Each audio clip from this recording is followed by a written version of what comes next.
Buenas noches, amigos. Nuevamente aquí con ustedes y con muchísimo gusto recibiendo a Alejandro. Hola, buenas noches, doctor. Buenas noches a todos. Y a ustedes, a todos ustedes, para empezar con este programa nuevamente. El día de hoy tenemos ahora sí una avalancha de preguntas. Vamos a ver si logramos terminar con ellas, ¿sí? Empezamos, ¿sí, Alejandro? Sí, perfecto. Dice Silvia Rodríguez, si no hay juicio, cosa que se comprende en los escritos de Luisa, ¿cómo podríamos hacer la lectura del pasaje bíblico donde Jesús habla sobre los benditos de mi Padre porque tuve hambre y me disteis de comer, estuve desnudo y me vestisteis, y la parte donde dice, malditos alejaos de mí porque tuve hambre y no me socorriste, etcétera? Sí, es que ese pasaje se refiere al final del mundo, se refiere al juicio final, donde ya no es un juicio, es simplemente una corroboración ante toda la familia humana de quién se salvó y quién se condenó. Por eso es, vengan benditos de mi Padre, o apartaos de mí, malditos, ¿sí? Porque no hicieron esto, no hicieron lo otro. Dice Silvia, ¿podría una persona que viviera en la divina voluntad tomar la inmaculadez de María, hacerla suya y comunicárselo a todas las criaturas, conteniéndolas a todas en sí, junto con Jesús, y luego presentarle a la Santísima Trinidad toda la humanidad como si hubiera sido inmaculada, al fin, al igual que harán cuando fue creado? ¿O me estoy yendo muy allá, doctor? Sí, se está yendo muy allá. O sea, podemos rehacer los actos de toda la humanidad, que eso es lo que Jesús hizo. Podemos tomar los actos que Jesús hizo, hacerlos nuestros, rehacerlos nosotros también junto con Él y entregárselos como si toda la familia humana hubiera vivido en la divina voluntad. Podemos ir junto con Jesús ante el Padre para entregarle los actos de toda la familia humana.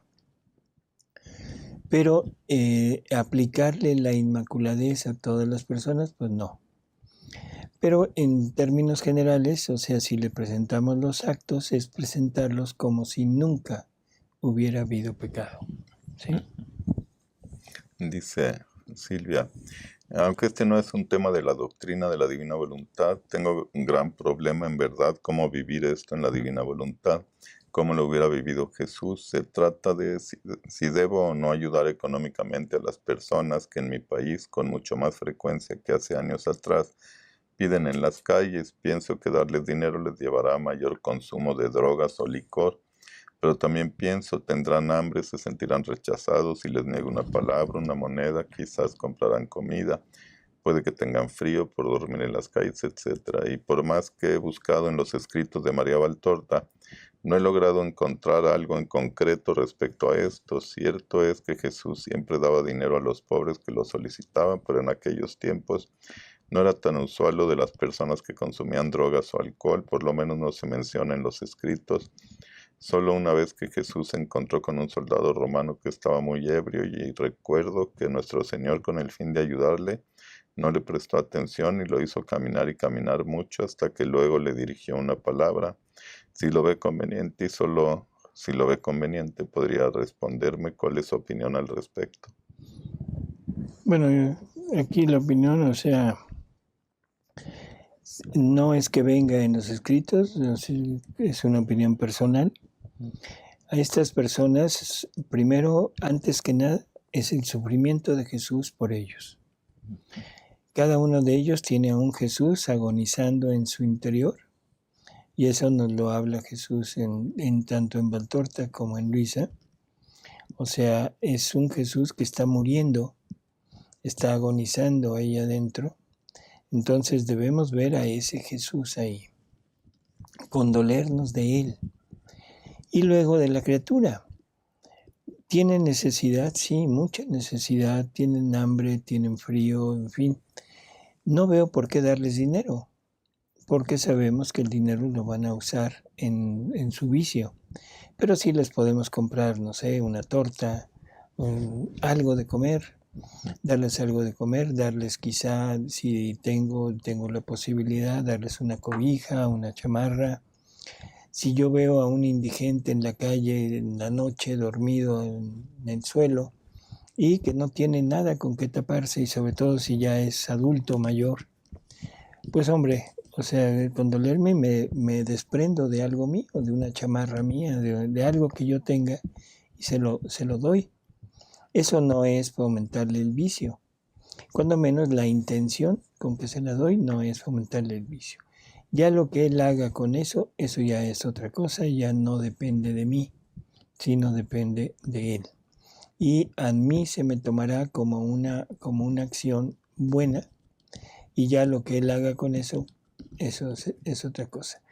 Si esto lo hago en la divina voluntad, o sea, pongo la intención de que ese acto sea hecho en la divina voluntad, bueno, es un acto divino, es un acto divino con mucho mayor trascendencia para Jesús, y sobre todo rehacer los actos de esa persona para entregárselos a ese Jesús que está en su interior y que está sufriendo.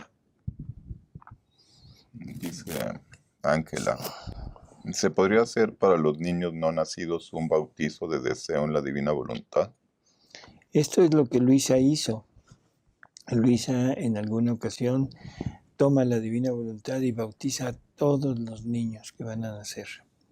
Y Jesús le dice, ese acto, como fue hecho en mi voluntad ya lo dio, ya está. Solo queda el que la criatura lo quiera aceptar. O sea, no se le puede imponer, tiene que ser aceptado.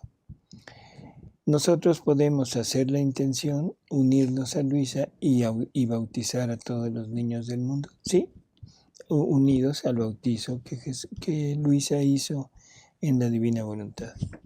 Dice Liliana, ¿se puede desear tener una casa?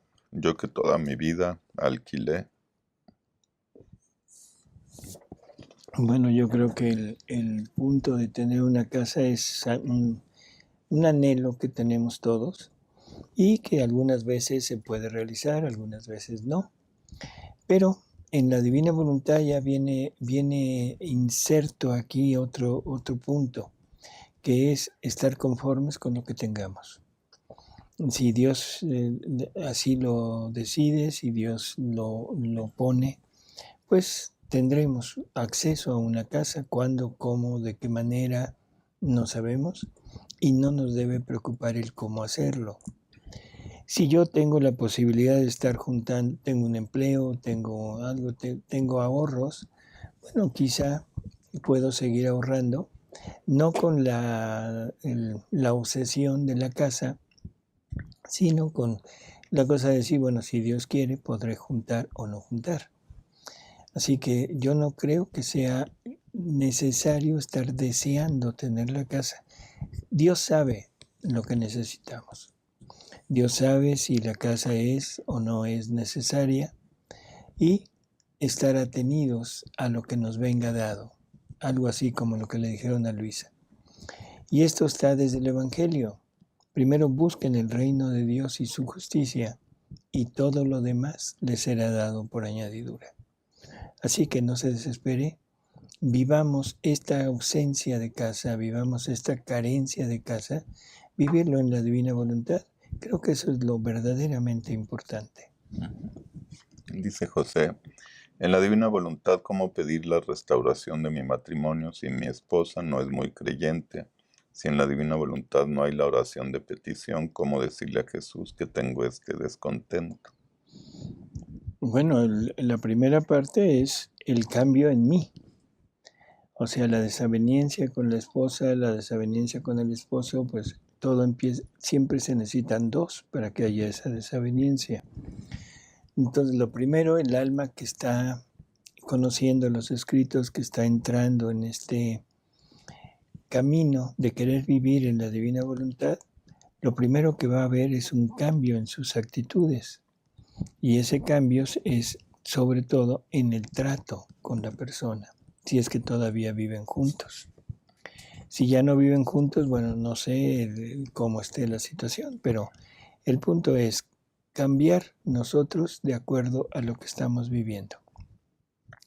Y de acuerdo a eso que estamos viviendo, cambiar la actitud hacia el cónyuge o la cónyuge y ya pedirle a Dios el reino para él o para ella, para que en el reino va todo.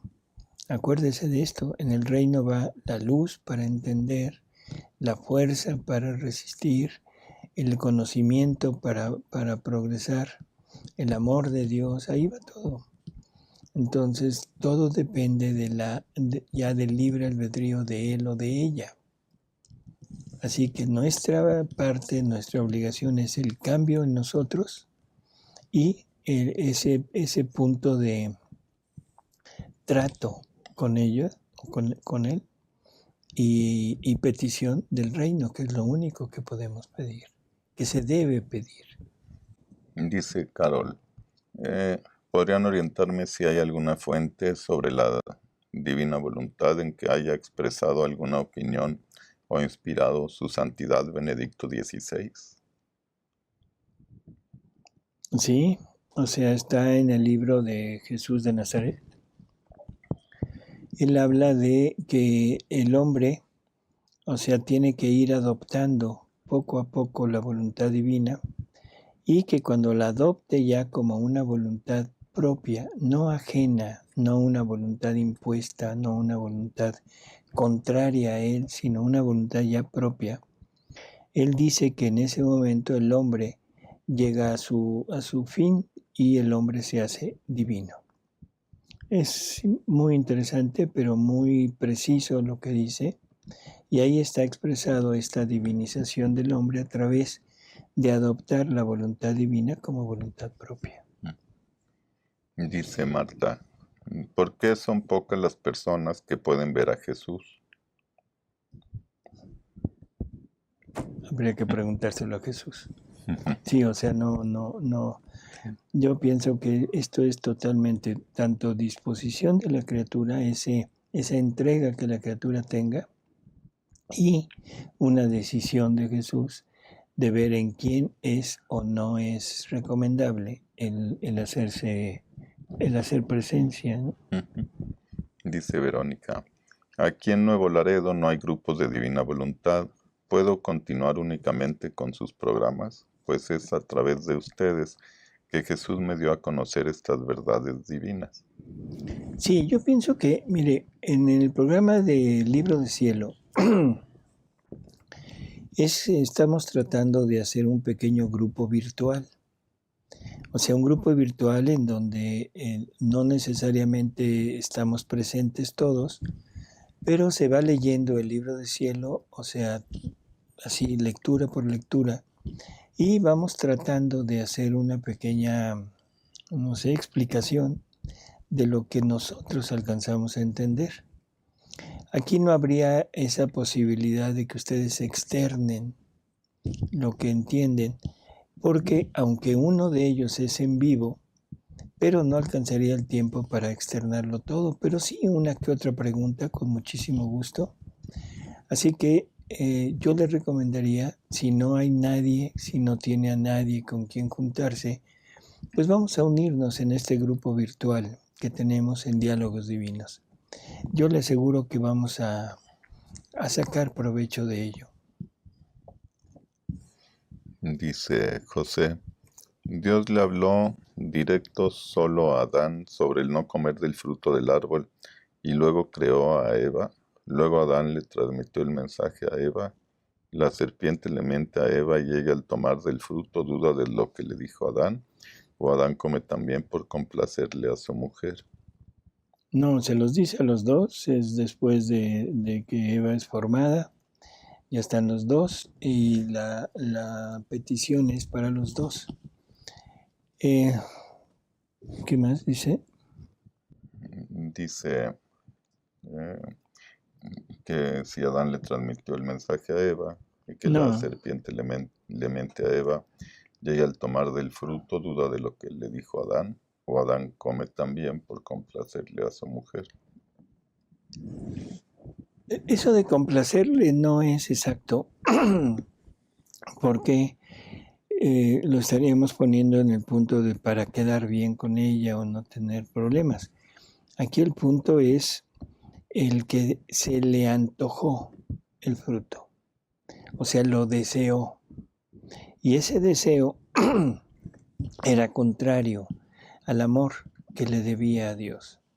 O sea, la obediencia quizá pase en segundo término. La obediencia era como el modo de demostrarle a Dios el amor que él le tenía y el reconocimiento de que sabía que Dios lo amaba y sabía que si transgredía aquello estaba faltando al amor, estaba defraudando el amor de Dios y no estaba dándole a Dios lo que él tenía que darle. Entonces no es una complacencia, sino es un gusto. Se le antoja el reino, digo el fruto, y eso es lo que lo hace caer. No es por complacer a Eva, sino es por complacer su propio gusto. Dice Jenny, mi marido me dejó y ya vive con otra mujer. El otro día me confesé y el sacerdote me dijo que tenía que anular mi matrimonio para no estar en pecado. Dice, yo conociendo un poco de divina voluntad, le dije que el matrimonio era para siempre. Él me dijo 1000 argumentos, los cuales todos tenían respuesta en divina voluntad, pero preferí quedarme en silencio. Y ahora la pregunta ¿es normal sentir tristeza e impotencia con estos ministros que nos guían tan erróneamente? Necesitamos mucha paciencia, necesitamos mucha caridad, y una de las grandes tareas que tiene el alma que vive en la divina voluntad es el pedir, el rogar por los sacerdotes, el pedir el reino para ellos, la luz para ellos, ¿no? En cuanto a que usted esté en pecado porque su esposo está en adulterio, perdón, pero no. Él es el que está en adulterio. O sea, usted se quedó sola, vamos a decirlo así. El pecado estaría en que usted quiera rehacer su vida, o sea, unirse a una nueva pareja. Ahí sí estaría el pecado. Pero mientras no llegue a eso, usted está bien.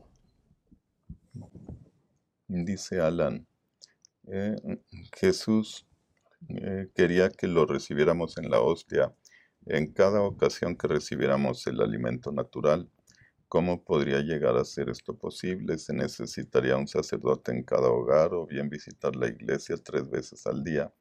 Y para muchas personas esto es casi imposible.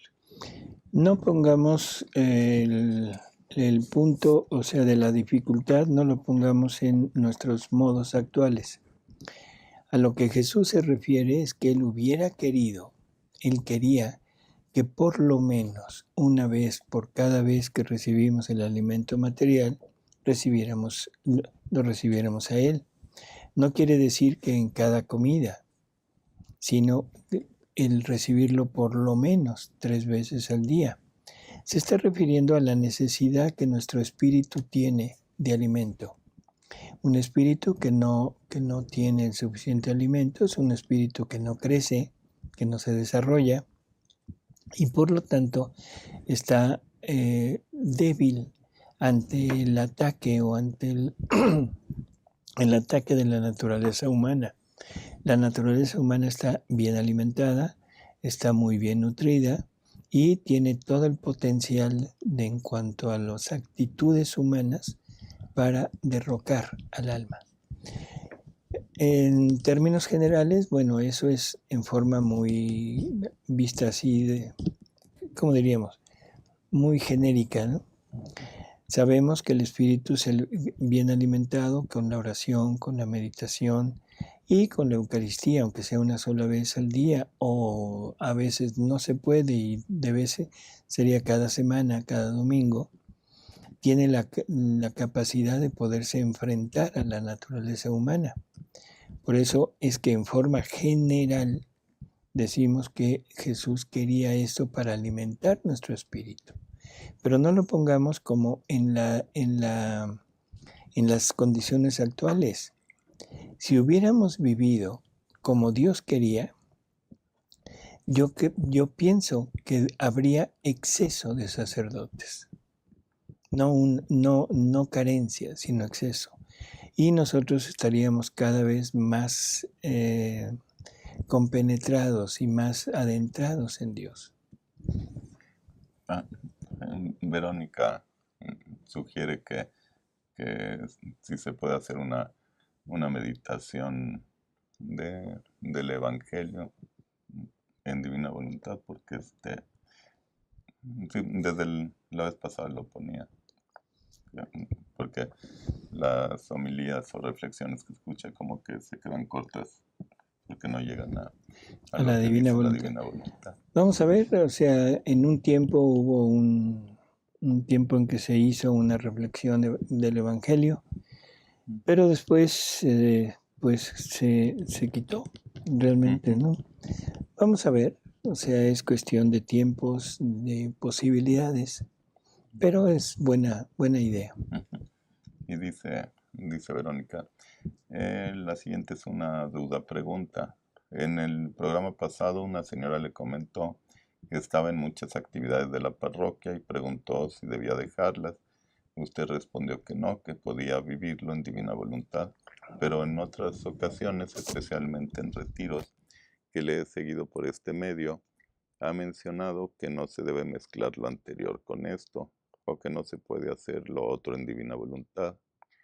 Yo, siguiendo todo lo que escucho de usted y para llevar cierta fidelidad a estas verdades divinas, he dejado mis apostolados, pues en cierta forma ya no encontraba esa verdadera cercanía con Jesús, sino más bien eran gustos humanos. Hablo de mi experiencia personal. Y es una experiencia que Jesús corrobora. Jesús nos dice que en la medida que nos vamos adentrando en la divina voluntad y que nos vamos rodeando de la fe, o sea, que lo vamos teniendo a Él en nosotros, Él nos va a conceder 3 gozos espirituales. Penetrar las cosas de Dios, o sea, todas las revelaciones, y un fastidio en todo aquello que antes nos llamaba la atención, ahora sentimos un fastidio por eso. Y el tercer gozo es un desapego total. Bueno, cuando a una persona se le dice que no hay que pertenecer a otras actividades, lo que estamos diciendo, y lo hemos aclarado cada vez que lo hacemos, es que no pongamos nuestra vida en las otras actividades. ¿Podemos acudir a las otras actividades? Bueno, si yo no siento todavía ese fastidio, si yo no siento ese no acercarme lo suficiente a Jesús, puedo seguir yendo con la indicación de que todo lo que hagamos se haga en divina voluntad. Y eso es lo que nos va a ir dando la posibilidad de que Jesús nos vaya dando ese fastidio. Y en el momento que yo siento el fastidio, en ese momento lo dejo. O sea, no puedo llevar dos modos de vida al mismo tiempo. No quisiera referirme a ningún tipo de espiritualidad en especial, pero sí entender que hay muchas en que nuestra vida debería de adecuarse al modelo que llevamos. Entonces yo no puedo llevar esa actividad y llevar la divina voluntad al mismo tiempo. Creo que se entiende, no sé si... Sí, pues sí. Sí, es todos los actos dirigidos a la divina voluntad, a darle vida. Sí. Y lo ideal es que se deje aquello para dar totalmente curso a la divina voluntad con toda nuestra energía, ¿no? Dice Patricia, buenas noches. Usted habla que el primer libro es la puerta de entrada a la divina voluntad y debe ser el libro de cabecera. Solo es el primer libro, no todo el tomo 1, ¿verdad? Bueno, es que el tomo 1 es el primer libro, no sé exactamente cómo. En realidad, o sea, el tomo 1, el primer libro que escribe Luisa, es donde Jesús le va dando como las indicaciones fundamentales para poder llegar a entrar en este terreno de la divina voluntad. Todos los libros nos van dando directrices del cómo llegarlo a ser vida, todos. Pero en el libro 1 están las bases. Yo no puedo pensar en entrar a la divina voluntad si no he llegado al desapego total. Esto, ojo, incluso con la pregunta anterior.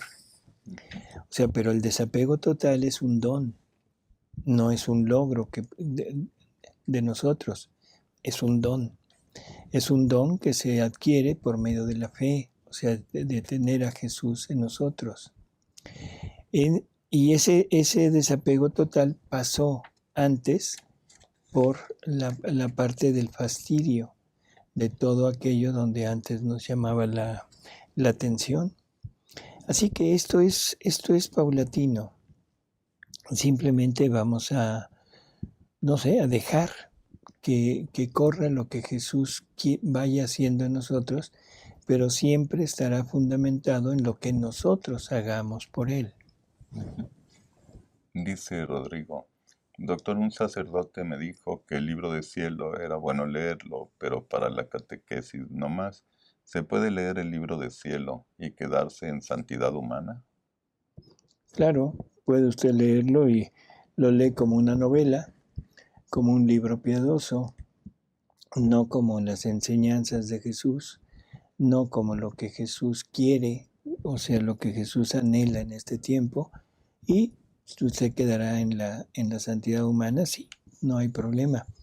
El problema es para Jesús, porque si Jesús nos está dando, nos está revelando su vida y nosotros lo estamos rechazando, pues es un dolor para Él, ¿no?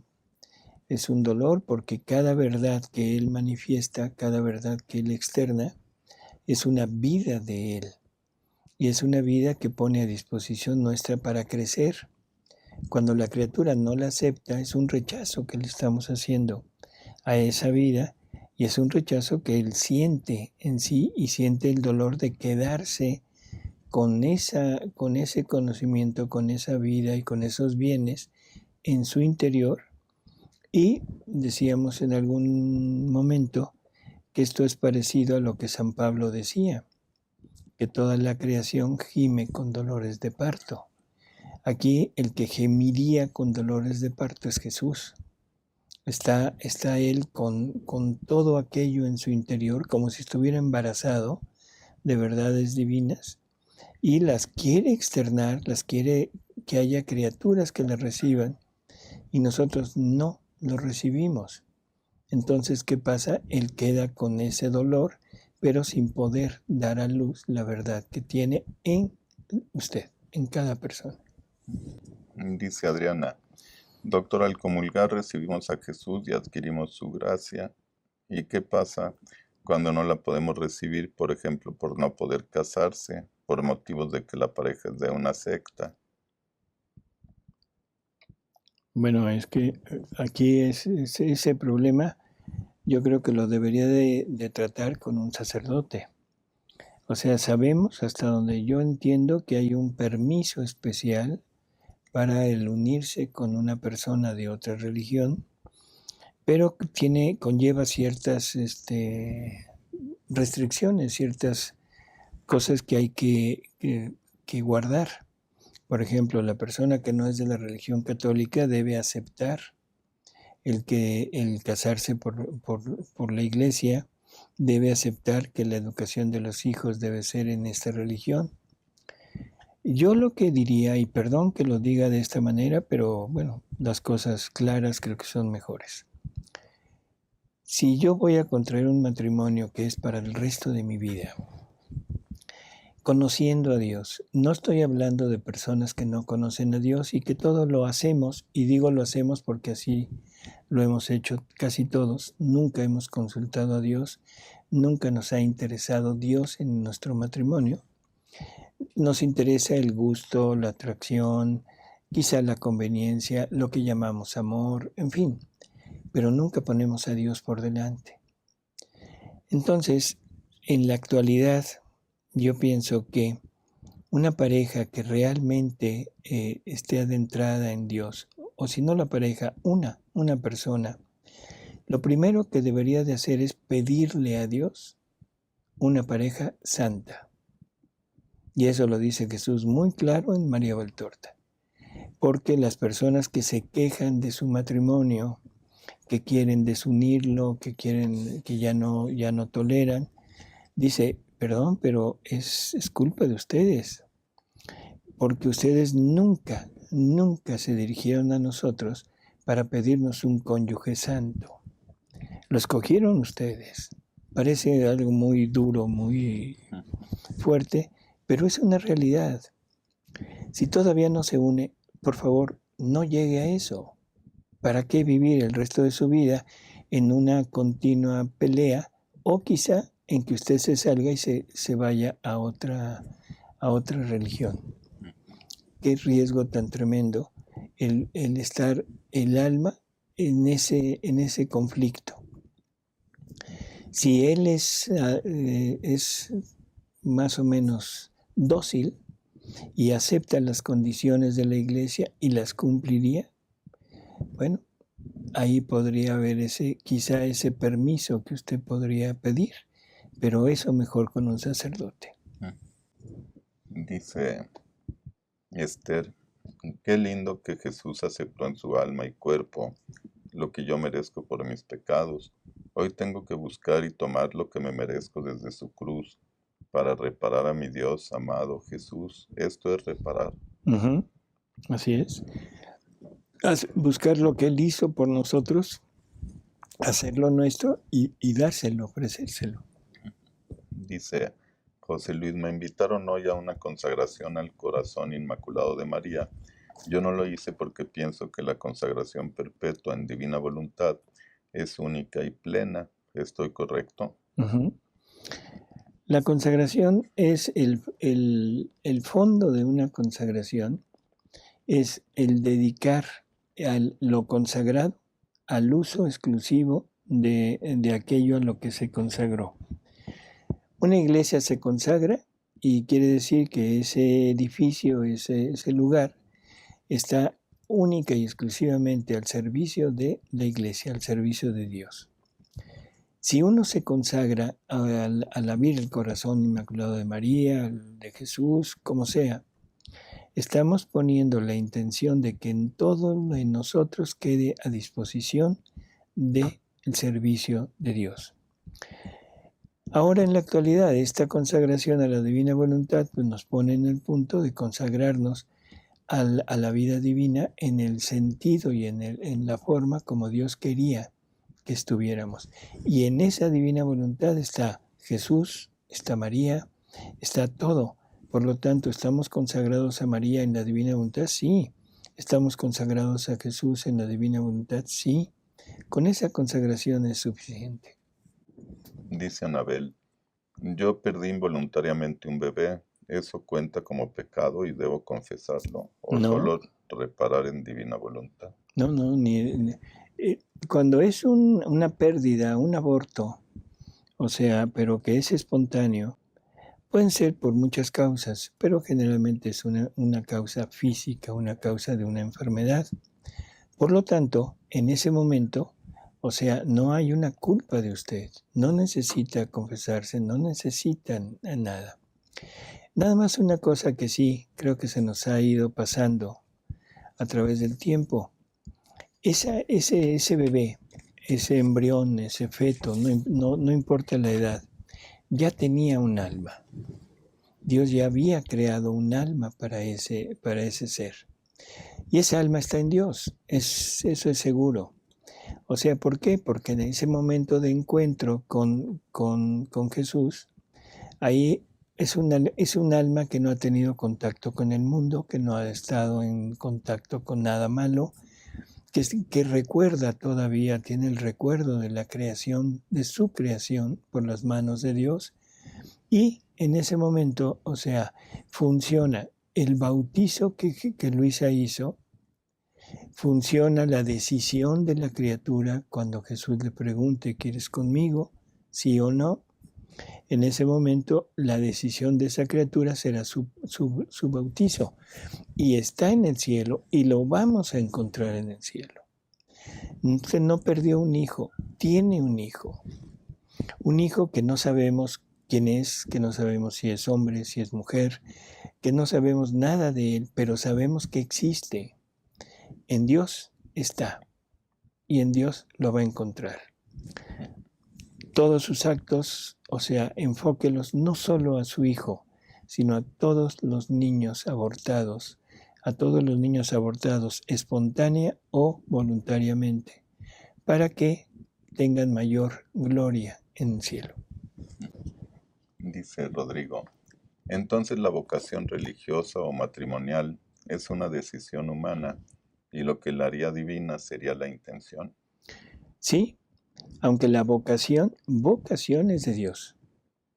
O sea, Dios nos la pone y cada uno de nosotros ha sentido en su interior el llamado o el no llamado, no podríamos decir rechazo, bueno, sí, rechazo a ciertas actividades.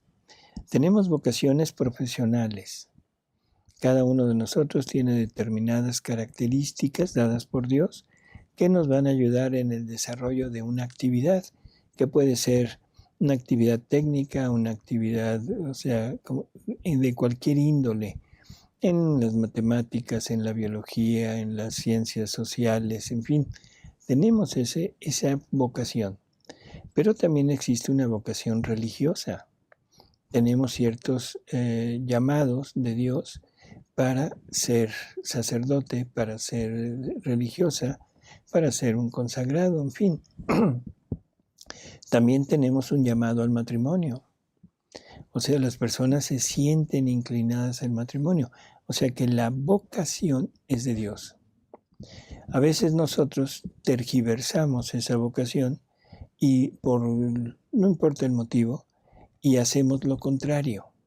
Bueno, esa es decisión nuestra, es una cosa totalmente personal, pero las consecuencias son totalmente para nosotros y debemos afrontar las consecuencias para no aumentar al rechazo a la voluntad querida de Dios, no aumentar la irresponsabilidad, que eso es lo que ahora en la actualidad es muy común. Nos estamos volviendo irresponsables porque ya no importa lo que decidamos, siempre tenemos una aparente salida. Dice María, doctor, ¿cómo se viven las fiestas familiares en divina voluntad? Últimamente me aburren mucho y me dicen que me estoy amargando mucho. Conviva con ellos, o sea, trate con ellos, no de las cosas del mundo, no de la frivolidad, no de la vulgaridad, porque a veces se llega a la vulgaridad en las reuniones aún familiares. Y si hay algo que usted note, o sea, que no le agrade, reparar por todo lo que Jesús está recibiendo, porque es Jesús quien lo recibe. No hay problema. De que se esté amargando, bueno, eso es la opinión de ellos. Pero en realidad usted lo que está haciendo es compenetrarse cada vez más con Jesús. Me pregunta Rodrigo que si la Biblia que usted usa es la de Felipe, sí, o de San Miguel. Schio de San Miguel. Son dos, la de Schio de San Miguel, que es una Biblia muy antigua, o la Biblia de Torres Amat, que es una de esas rarezas que todavía se han conservado casi sin cambios.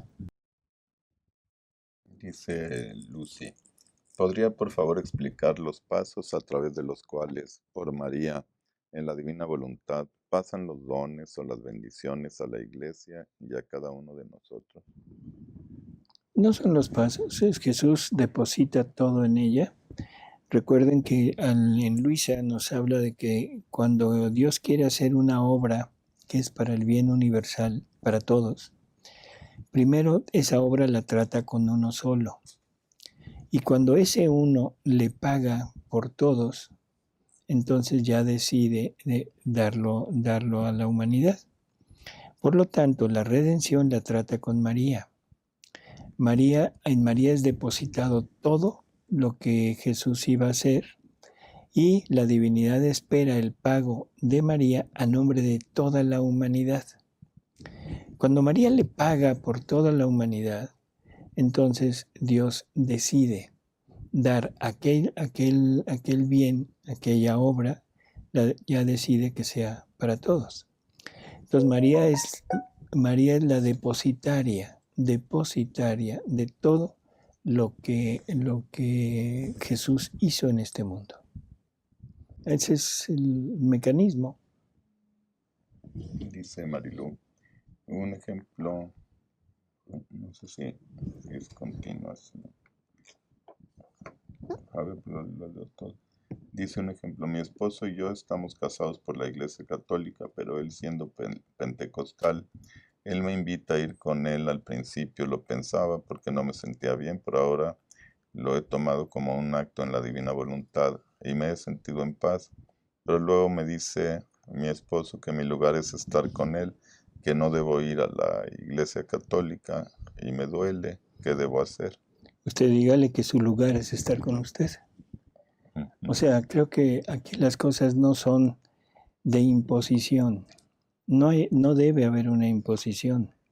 Si se casaron por la iglesia, con el permiso de la iglesia, él siendo pentecostal, él tuvo que aceptar esas condiciones y por lo tanto no debería de presionarla.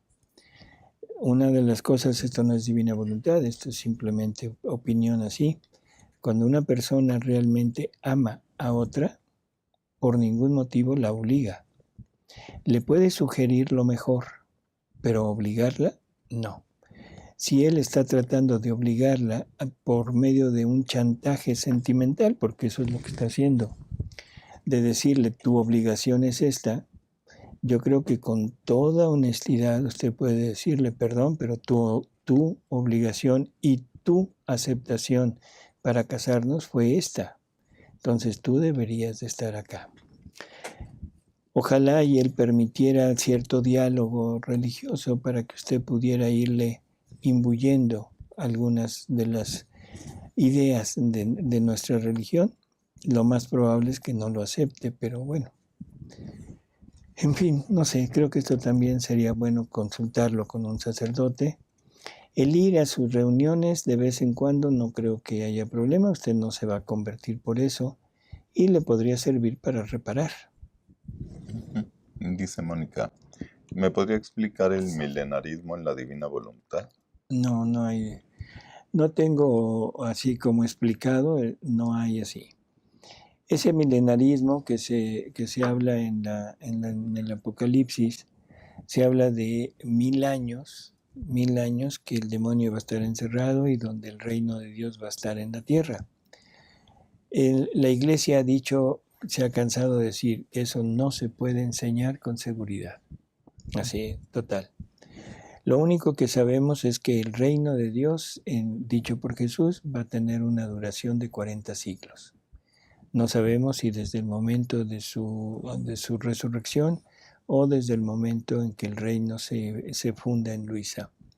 De todas maneras, son muchos años todavía por delante. Son de 2 a 4,000 años por delante. ¿Qué más decir? O sea, no hay problema. Eso de milenarismo, de 1000 años. Recordemos que en la Biblia se usan números y se usan cifras que no son exactas. Así, ¿no? Así que, ¿qué le digo? No. Dice Isabel, al vivir en divina voluntad no debemos pensar en nosotros ni tener planes personales, tampoco hacer reflexiones sobre nada ni nadie.